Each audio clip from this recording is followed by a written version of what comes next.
اللہ کے نام سے جو بڑا مہربان نہایت رحم کرنے والا ہے۔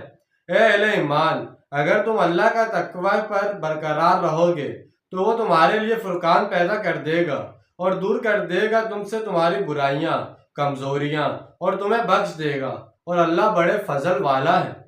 اگر تم تقوی کی روش اختیار کرو گے تو اللہ تعالیٰ کی طرف سے یکے بعد دیگرے تمہارے لیے فرقان آتا رہے گا، جیسے پہلا فرقان غزوہ بدر میں تمہاری فتح کی صورت میں آ گیا۔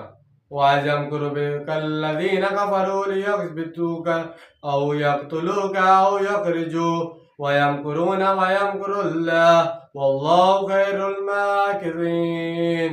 اور یاد کیجئے جب کفار آپ صلی اللہ علیہ وسلم کے خلاف سازشیں کر رہے تھے، وہ بھی چالیں چل رہے تھے، اور اللہ بھی منصوبہ بندی کر رہا تھا۔